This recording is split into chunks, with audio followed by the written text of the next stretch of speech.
Welcome to the Pardes channel. Today, we explain Numbers chapter 32 in a clear and simple way, step by step. I'm absolutely thrilled to guide you through this one, guys, because honestly, it's fascinating.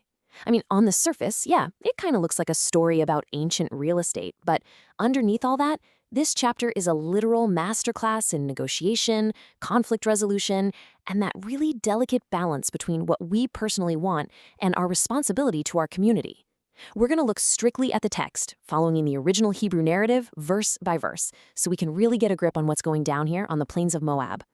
Okay, here's our game plan for today. We'll start with the context and the big request, see how Moses recalls the spies, and look at the tribe's vow to fight. Then we'll cover the official agreement, the actual settling of the eastern land, and finally wrap it all up with a quick recap and some practical life lessons. Let's jump right in. Section 1. Context and the request. So we kick things off in verse 1. The Israelites are camped out on the plains of Moab, stationed right by the Jordan River, basically staring across at Jericho. They've just scored some major victories against regional kings like Sihon of the Amorites and Og of Bashan. And because of that, they're suddenly sitting on these huge tracts of newly conquered land on the eastern side of the Jordan. Now the tribes of Reuben and Gad take a look around, and they realize this geography solves a massive problem for them. The text actually goes out of its way to highlight in Hebrew that they had mikneh rab, meaning a genuinely massive multitude of livestock. So when they survey these regions, places like Atroth, Dibon, Jazer, and Heshbon, they aren't just seeing dirt and grass, they are seeing an economic gold mine. This territory was literally tailor-made to sustain their herds, which were their primary source of wealth. And just like that, you can see the gears turning. A plan starts to form. Moving into verses 2 through 4, they decide to approach Moses, Eleazar the priest, and the top community leaders with this unprecedented, really game-changing request about the territory. They get the top brass of the entire nation together. And keep in mind, Eleazar is there because he's the high priest who just succeeded Aaron. He represents the spiritual authority right alongside Moses' civic authority. So this isn't just some casual water cooler chat. It's a highly formal petition. They start by listing out the specific cities that the Lord had just subdued, laying out this incredibly logical, geography-based argument about how perfect the land is for livestock. And then, they drop the bombshell. Here is the absolute core of the conflict, right here in verse 5.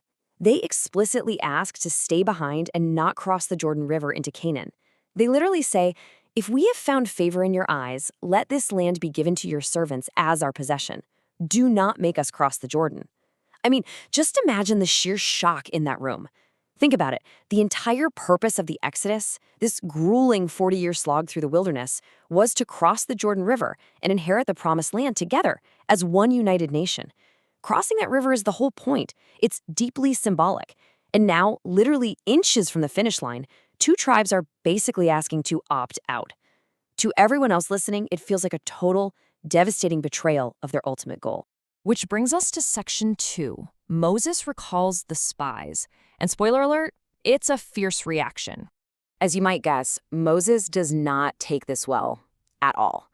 In fact, he immediately sees this as a potential repeat of the absolute worst catastrophe in Israel's recent history. He is instantly furious. He assumes they're just trying to cut and run, abandoning their brothers to avoid the brutal wars of conquest waiting for them across the river. In verse 6, his response just cuts right to the bone. He asks the Gadites and Reubenites, "Shall your countrymen go to war while you sit here?" Wow, it's a brilliant, stinging rhetorical question. Moses is looking at them and seeing what he thinks is a deeply selfish act of cowardice. The rest of the nation is gearing up to face terrifying, fortified enemies, and these two tribes, well, it looks like they're choosing a cozy, safe pasture over solidarity. In verses 8 and 9, he connects the dots directly to the historic sin of the spies at Kadesh Barnea. He asks them point blank, "Why do you discourage the Israelites from going over into the land the Lord has given them?" He takes them straight back in time.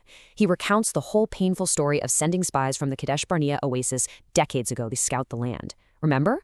When those spies went up to the valley of Ashgal and found that massive cluster of grapes, they came back spinning terrifying tales of giants and fortified cities. They completely crushed the morale of the Israelites. Moses is absolutely terrified that Reuben and Gad are doing the exact same thing right now by refusing to march forward. He thinks it's history repeating itself. Tracing through verses 10 to 13, Moses reminds them, step by painful step, that this exact brand of discouragement caused God's anger to flare up. which resulted in the 40-year wandering in the desert. He is forcing them to look at the consequences. Because the spies discouraged the people, God swore a binding oath that no one from that generation, anyone 20 years or older who came out of Egypt, would ever see the promised land. He makes sure to clarify that the only exceptions were Caleb and Joshua, because, as verse 12 explicitly states, they followed the Lord wholeheartedly. Moses is making it crystal clear. Those 40 years of eating dust in the desert, that was the direct result of abandoning the mission. He goes as far as calling them a brood of sinners. He sternly warns that if they turn away now, they're going to be the direct cause of the entire nation's destruction. In verse 14, Moses uses this very specific Hebrew phrase, tarbut anashim chata'am, which translates to a culture or a brood of sinful men. He's emphasizing that he doesn't just see this as a bad request, he sees it as a deeply ingrained cultural failing of faith. He essentially says, look, if you turn away from following him, he will again leave all these people in the desert, and you will be the cause of their destruction. He is flat out telling them that their desire for some prime real estate is going to get everyone killed. The stakes literally could not be higher. This takes us into section 3, the vow to fight. Time for a counteroffer. Okay, so the tribes quickly realize they have a massive communication breakdown on their hands. They see that Moses has entirely misinterpreted their intentions. They aren't trying to rebel at all. They just pitch their idea really poorly. So in verses 16 and 17, they frantically step forward to set the record straight, and they offer a highly structured chronological plan. First, they say, we're going to build pens right here for our livestock. Second, we'll build fortified cities to keep our women and children safe. Third, the men will arm themselves. And fourth, this is key, they explain in Hebrew that they will be nechaletz chushrim. That means shock troops, armed and hurrying ahead of the rest of the children of Israel. They literally volunteer to be the vanguard, taking the absolute most dangerous position in the entire army. In one breath, this totally flips their image from self-serving cowards to absolute frontline warriors. Then they state categorically in verses 18 and 19, we will not return to our homes until every Israelite has received his inheritance. Now, I want you to pause and just think about the logistical reality of what they are saying for a second.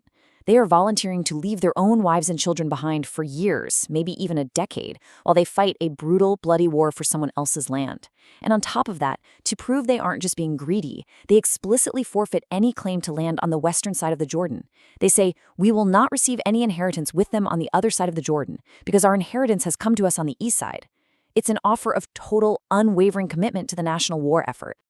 Let's look at section 4, the official agreement made, turning this into a binding pact.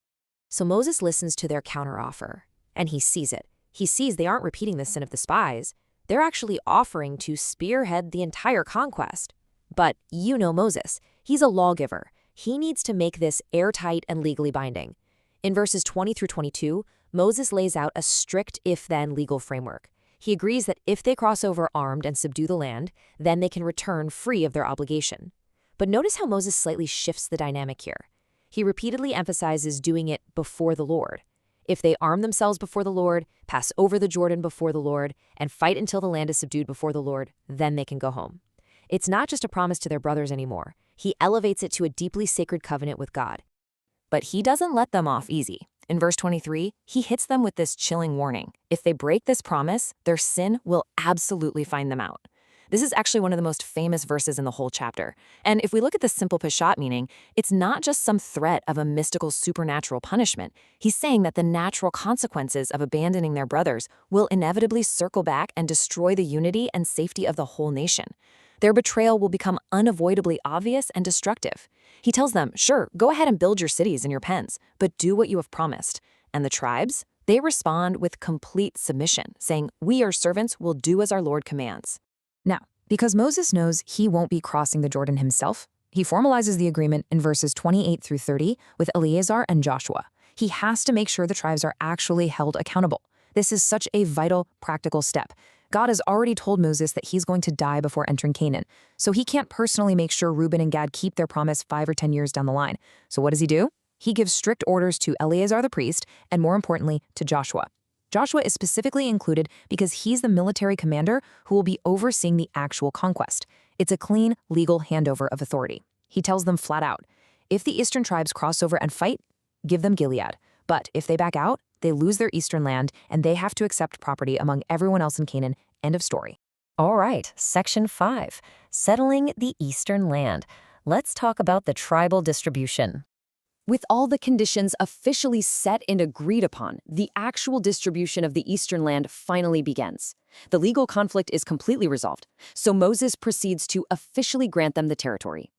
In verse 33, Moses grants the kingdoms of Sihon and Og to Gad, Reuben, and, surprisingly, the half-tribe of Manasseh. Now, you might be scratching your head wondering, wait, where did the half-tribe of Manasseh come from? They definitely weren't mentioned in that initial request. Well, the simple historical context suggests that certain families of Manasseh had already independently conquered the northern territory of Bashan during the earlier regional battles. So Moses is officially including them here, granting it to them as part of this sweeping Eastern settlement treaty. The text details how Gad and Reuben immediately got to work, fortifying their allotted cities like Dibon, Ataroth, Heshbon, and Nebo. Then, in verses 39 through 42, we see specific families from Manasseh being incredibly proactive. They are driving out the Amorites in Gilead and naming the new settlements after themselves. The text tells us that the descendants of Machir, a son of Manasseh, went to Gilead, captured it, and drove out the Amorites. Then another descendant named Jair captured some settlements and called them Havoth Jair, which simply translates to the villages of Jair. Finally, a guy named Noba captured Kenath and its surrounding settlements, naturally naming it after himself. By renaming the land, they are literally stamping their identity onto the geography, completely cementing their permanent presence on the east side of the Jordan River. Which brings us to our final section, Section 6, Recap and Life Lessons. How do we actually apply this text? Because, look, while this is an ancient historical record about geography and tribal law, it contains some seriously profound wisdom about human nature and society. This isn't just ancient geography, guys. It raises a really vital question about how we interact with our own communities today. Think about it. How often do we find ourselves prioritizing our own mikneh rav, our wealth, our comfort, our immediate families, over the needs of the broader community? The tense negotiations between Moses and these tribes offer us an incredible blueprint for handling these exact types of modern dilemmas. Let's break down 4 major takeaways here. First up, clear communication is absolutely vital. Just look at how poor communication almost sparked a civil war. The tribes asked for land without explaining their broader intentions, causing Moses to legitimately think they were betraying the entire nation. Second, we see this beautiful balance of shared destiny. It's completely fine for Reuben and Gad to want a good, prosperous life for their families and their livestock. But true peace, having your own safe cities and pens, can only be enjoyed when you know you've stepped up and fulfilled your obligations to those around you. You can't achieve comfort at the expense of your brothers. Third, Moses' strict contract is a great reminder that integrity matters. If you make a vow to your community, you must honor it, or the natural consequences of that broken trust will absolutely come back to bite you. And finally, Moses bringing up the story of the spies shows just how important it is to learn from the devastating mistakes of the past so we don't repeat them today. So as we look at our own lives, ask yourself, are you sitting safely on the eastern side of the river while your community fights battles on the west? Or are you willing to step up to the front lines for the sake of others? Thank you for learning with us. If this helped you understand the chapter better, like, subscribe, and join us for the next chapter.